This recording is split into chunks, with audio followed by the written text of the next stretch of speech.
From the earliest recorded human history in Taiwan, I decided to take Nikki back even further, to the primeval volcanic origins that gave birth to Taiwan. Fortunately, we don't have to go far, as Taipei City has its very own dormant volcano inside the city limits. Not something every city around the world can boast. Yangmingshan towers unmissably over Taipei, so finding your way here is a doodle. And once you're there, you won't be disappointed, unless you have severe allergies to flowers. Yangmingshan has some of the most beautiful scenery within such a short distance of a major city.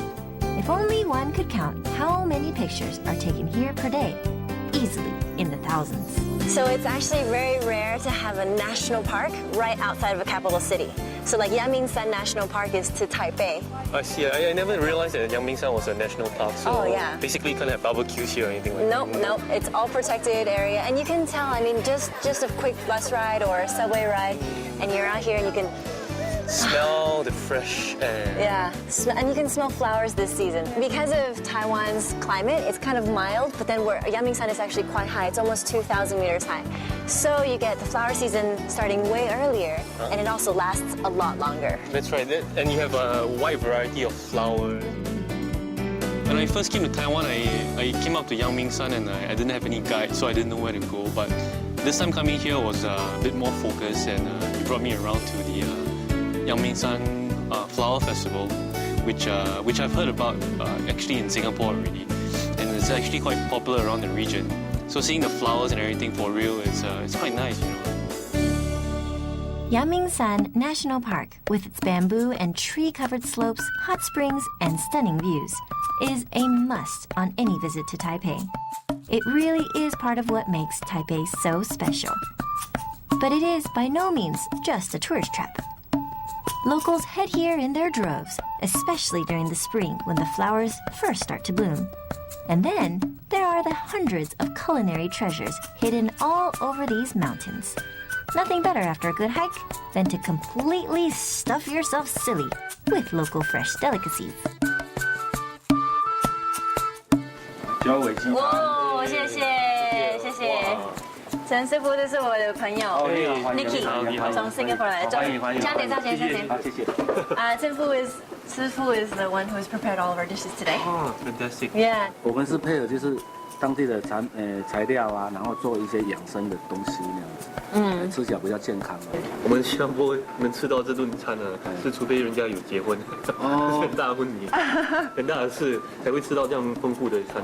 Like Nikki was saying, he would only have this at a nice wedding, whereas me and, Chen Daga here, we eat this all the time. You just kind of take advantage of it. You just kind of forget about it. But anyways, it's nice to remember every now and then just how special a meal like this can be.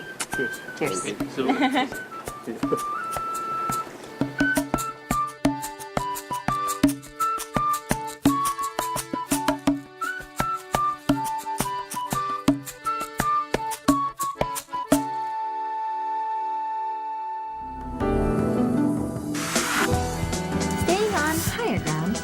North of Taipei towards the Pacific coast to Jingsan, or Gold Mountain.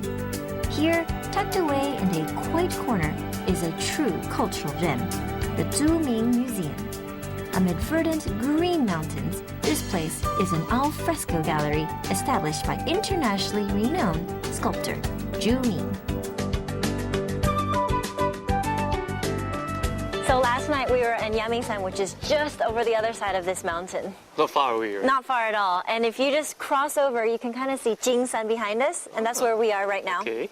And one of the most famous things to come see is the Zhu Ming Museum. Zhu Ming is an artist, is it? Yeah, he's one of the most famous sculptors here in Taiwan. Okay. He has amazing artwork. This place tells the fascinating story of a poor boy, the 11th child in his family, whose first work of art sold for only 46 NT dollars, and whose work is now priceless.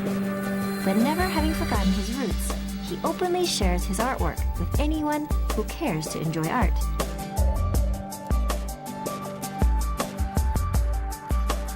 So Zhu Ming gained international fame with this series. This is the Tai Chi series. It looks like just big chunks of rocks, but you can actually see the movement. The precise movement of Tai Chi, right? Yeah. And you know what I noticed about this place? I noticed the kids love to come here. Because the art figures look so cute, right? They're And you can actually pretend to be them, right? That's not Tai Chi though, I don't think. Monkey God, right? But another thing is like, Zhu Ming really did a good job of incorporating, Western kind of structures with this Chinese symbol. Tai Chi is very, it's like a Chinese art.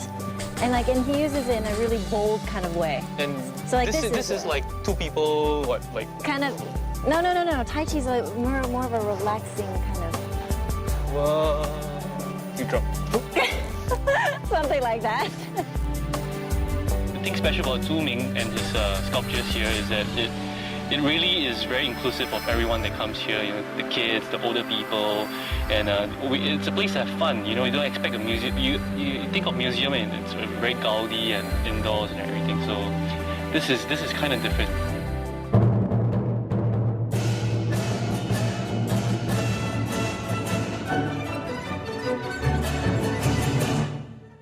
The town of Jingsan grew outwards from a single street established during the early years of the Qing dynasty over 300 years ago. For a Singaporean, this is also a food paradise. You can basically taste test your way from one side to the other.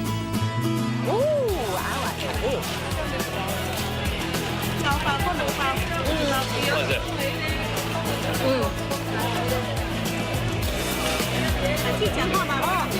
Oh, they're making it over there. It's basically little puff balls.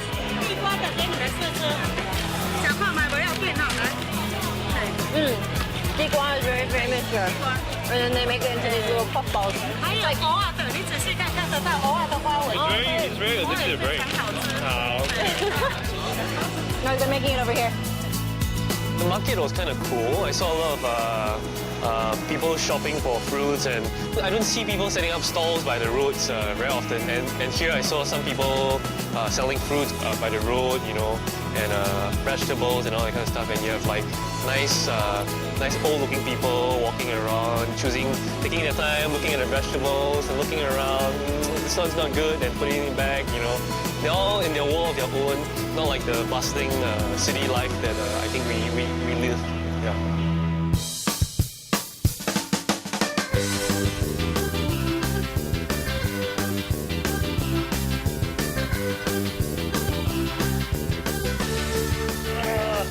Here in Jingsan, there's so many things to eat. It's almost exhausting.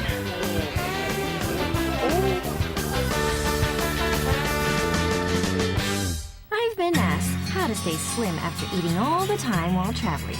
And my little secret is quite simple. Exercise, exercise, exercise. Lucky for us, Jingsan is not just a heaven for food addicts like Nikki and I, but it's also a beautiful place for a nice bike ride. You can choose between a ride through the mountains or along the ocean. I think the ride was a very scenic ride. Everywhere you look, there are mountains surrounding you. And it's not something you see every day anywhere in the world, not just Singapore. And Taiwan has mountains everywhere and lush greeneries. I read some report that Taiwan is one of the little-known hidden treasures around the world because Taiwan's so green sometimes that people don't know how Taiwan looks like. Our moms always said that green is good for your eyes. And out here, you're gonna wanna have a good pair of eyeballs to catch all the exotic wildlife that may cross your path. Apparently, I see penguins. So this is kind of like a resting place for all the I guess they're like cranes? They look kind of like penguins, actually, some of them. This is the Exquisite Birds Club in Taiwan, right? We see how many there are. And they all just kind of rest here in this area. So in a way, it kind of also shows that this area is really clean because then they have the water, they have the fish. Fish. Yeah. Ooh. Oh, look at that. Oh, that's really pretty. Oh, that's really pretty. Yeah. Oh my gosh! Big bully. That is incredible. There is an eagle. Right now, this is seriously a scene out of Animal Planet because we have all these birds there. They're eating some fish, and then we actually have an eagle. I think this is the first time I'm seeing an eagle. I know, it's so cool, and it's so close to it. It's like diving down to eat the other birds, I guess. Like the big brother. Wow. You can actually see them. They're actually holding it in their claw. That is just, that's amazing, isn't it? It seems Singaporeans and Taiwanese Texans aren't the only creatures who can enjoy a nice meal here in Jingsan. And like migrating birds, we head for warmer waters, soon finding ourselves at Wan, the place to swim like a fish on a surfboard. Being so close to Taipei, it's almost criminal how empty the beach is. Hey. I always love, if I had to choose ocean or the mountains, I think I'm an ocean person. Definitely. Singaporeans, in Singapore, we're all surrounded by the sea. So everyone loves to go to the beach to get a suntan and get all dark and, tall, dark stranger kind of look. Yeah, but this is the closest beach to Taipei. So just a 30-minute ride just from there across, and you can come surfing. So you see lots of people starting to come here to go. It looks like a really good weather to surf today. I realized that if this beach is quite quiet and you can almost have the whole beach to yourself. Yeah. So if you bring like a date here, it's kind of perfect, right? Yeah, definitely. Dates, families, friends, extreme sports enthusiasts. With the surf and pearl sand beach so close by, can you give me any reason not to come here? Now, remind me again, why didn't we bring our swimming suits?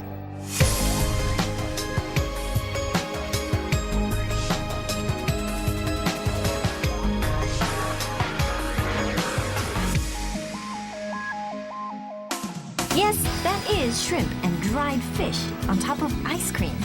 A local delicacy? Or are we playing a nasty joke on Nikki? Find out after the break.